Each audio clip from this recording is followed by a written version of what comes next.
What's going on, you guys? Slim here with a new video today. And today, you guys, we're here to profile, that's right, what I call the meta killer, the meta slayer, Pure Runic. It's a deck I absolutely fell in love with. I definitely did not see this happening.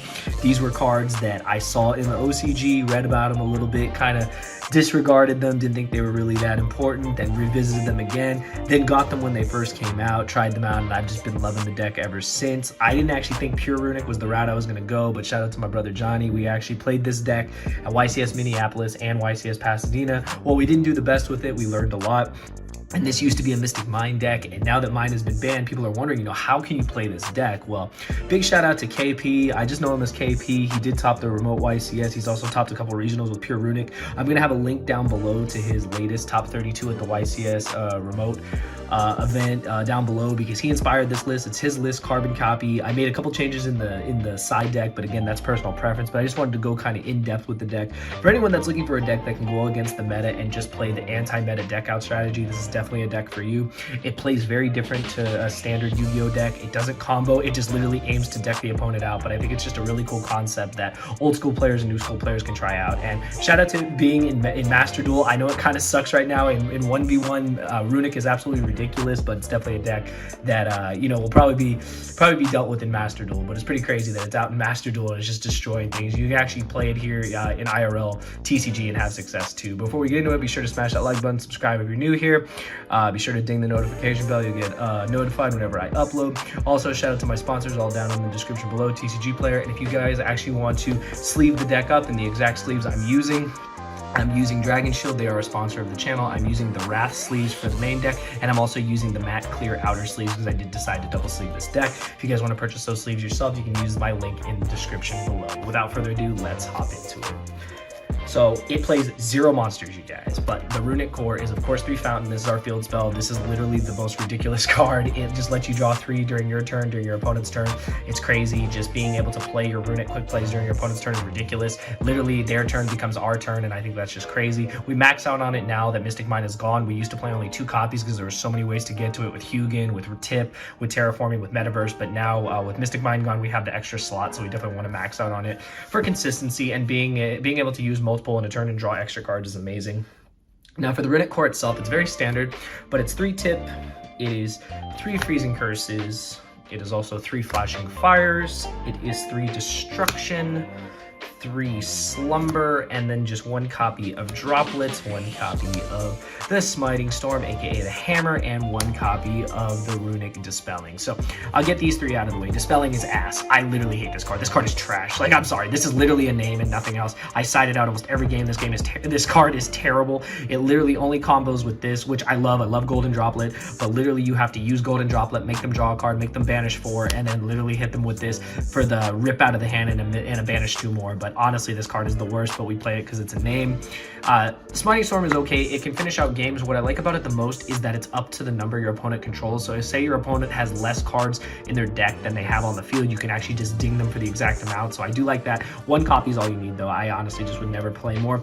And I am a huge fan of Golden Droplet. I have played multiple copies in the past. I think this card is just crazy. Just your opponent draws 1 card, yeah, but they banish 4. Like, that's just nuts. Like, this card can literally by itself, if you played 3 copies, can take 15 cards out of your opponent's deck.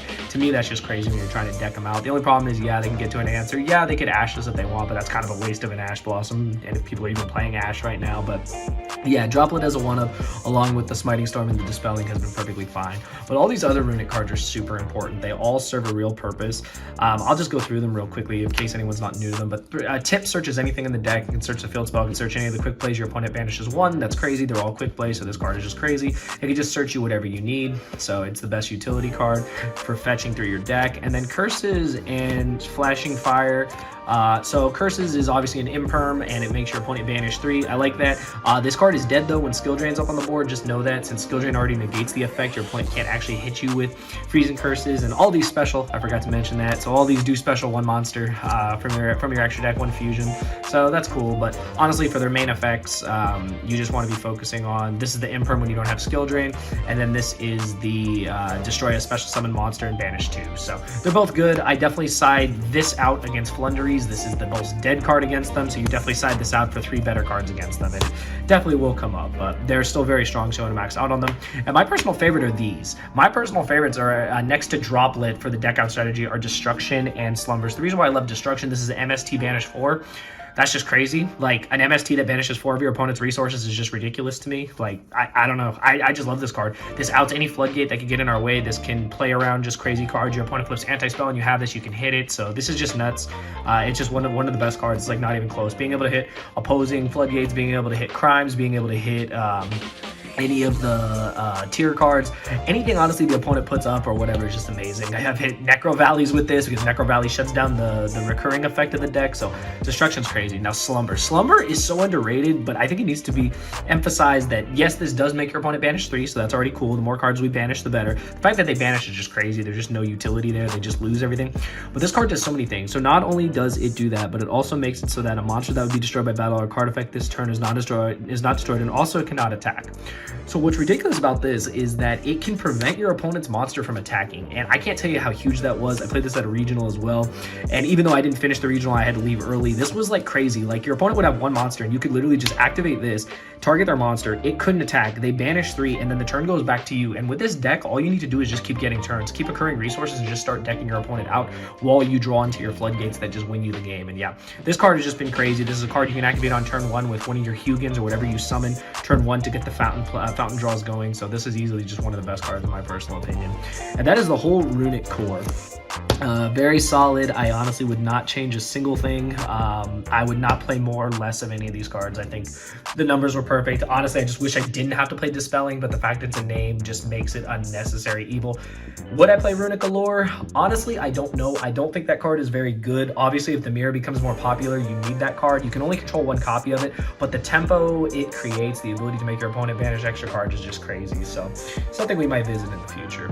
And then what makes the deck consistent is that you play pot cards. So you play 3 Duality, 2 Desires, 1 card in Demise. These are all the draw cards you can play. Now you could play Upstart, you can play One Day a Piece. I've honestly contemplated playing those over this. Desires is ridiculous though. I'm one of those old school players that's played Desires since day 1. I put Desires in everything. I don't care if I banish 10, I'm drawing 2. This card says draw 2. That's crazy. That's why we play it. The only thing is, yeah, it's scary against tier because they want to mill you out as well. So honestly, against tier, I side this out because just when they start milling like 5 or 10 on our side, that can be a real problem. So this card is very good game 1. It's very good against non-tier decks, being able to just see your answers. So I like this a lot. I would still play it. I just debate back and forth with Upstart in One Day. Like, if I could play all of them, I would. And then Demise is broken. Like, this card is at 3 in Master Duel. That's why the deck is ridiculous. So yeah, don't need to say much about that. Card Demise is crazy. And then 3 Duality, just for consistency. Yeah, you won't be able to special, but that doesn't really matter. Like, you can use this just to fetch what you need, and then you can special on your opponent's turn and still trigger Fountain. So perfectly fine. Helps you see your side deck cards as well. So very, very solid. And then 1 Terraforming. That's literally just to get Fountains. We have 4 copies. And then this is the MVP. Again, shout out to KP for coming up with this. He was the first person to play this. A Messenger of Peace. This card's actually ridiculous. Monsters 1500 or more cannot attack. You pay 100 during each of your standby phases. The 100 does not matter. 100 points does mean nothing in the game of Yu-Gi-Oh! Like, it's such a low maintenance cost. Old school Yu-Gi-Oh! Cards are crazy.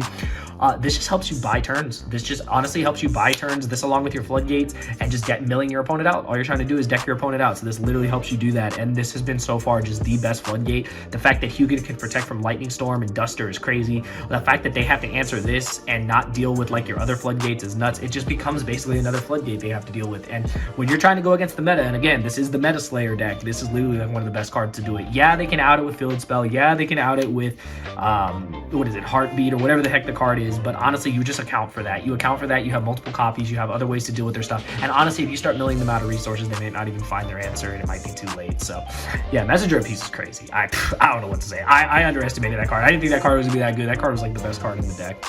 And then just onto the Floodgates. So we play them all. Yeah, what do I say? This is broken against, well, no, I wouldn't say broken, but this is good against tier. Establish it early. This is terrible against tier. God awful, and this is honestly terrible too. It's good on the first summon, I guess, but it's honestly trash against them. But against everything else, these cards are nuts. Good against, good against Sprite. This is insane against Sprite. Flunder, these just lock out Flunder, which is nuts. And yeah, they're forced to use Unexplored Winds on one of these, and then if you Destruction it away and they can't recur it, it's crazy. So Yeah, all these are necessary though to combat the meta, but that is the main deck. Is 40 cards. Again, shout out to KP for the list. It's literally like his deck. I think the list was perfect, so shout out to you, bro. Your list was perfect. I would not change a thing about it. I loved every card in it, and it played very, very well. Extra deck is very standard, so it's literally just 3 of all of them. This gets you your field spell, protects from mass destruction, super important. Also, when it leaves the field, was it by battle, destroyed by battle, or card effect, you can literally, you can literally shuffle it back into the extra deck, which is crazy. Yeah, if it's destroyed by battle or card effect, return it to the extra deck. So this card is not, keeps coming back. This helps you gain life points. I had a game where I got up to like 26,000 life points with this card. Also protects against targeting effects on like fountains. So randomly, like if they have a cyclone and they hit, you have to have this face up first and they hit you with cyclone, you can deal with it. Geary is insane. This just helps you pop cards, helps you recur fountain from the graveyard. It lets you fetch fountain from grave. When it's summoned, then if it's destroyed, you can pop a card on the field. You do target the cards, it's not that great, but it does get rid of problematic monsters. So that you summon this, block an attack, hit the other monster, you survive. It's all about survival with this deck. And then 3 Frecky, this was the newer one. So this one is literally just you take no damage from battle with this, and basically when the opponent attacks, you banish the top 2 cards of your opponent's deck. Again, you take no damage. It's 2,000. And then if it goes to the graveyard, you are able to recur back to quick play. So very, very good utility. You might as well just max out on all of them. There's honestly nothing else you're going to summon. We play no monsters in the main deck, so you can't even XYZ summon in this deck. And the last 3 cards are just, if I play against Alistair.deck that plays Dogmatica and they make me send cards, I'm sending these 2 to pop a card, to use Nova's effect, and summon Mechaba. But that's a deck, you guys. Let me know what you guys think. I know this is crazy, me playing a super anti-meta deck, but honestly, I love it. I have not liked the deck this much, so different and so long. I just wanted to try something new, and with the format still going, this is still a deck you can definitely play. I don't think the deck is that expensive if you picked up your Runic core early on. All these other cards have been reprinted, so they're very, very cheap, so definitely something to consider for the format while we wait to see as the new sets come out and forever change the format. But I really like this deck. I hope you guys do too. Let me know your thoughts in the comment section below. Again, check out KP's live deck profile to hear his thoughts on the deck and why Runic I think is such a solid choice. And shout out to MCole40 for being a Runic player, and everyone else, and my brother Johnny and James and everyone that plays the deck. And hopefully we can get more people on this deck and see what we can do to combat the format. If people are gonna play tier all day and tier and sprite all day, well, we're just gonna try to deck them out. Sometimes it works, sometimes it doesn't. But I'll tell you, I haven't had that much fun playing this game in a while. So it's pretty crazy to play and say that it was awesome. Just say I decked my opponent out in 2022, but it was pretty awesome. But hopefully you guys enjoyed the deck profile. Be sure to smash that like button if you did. I'll see you guys in the next deck profile. Thank you for watching.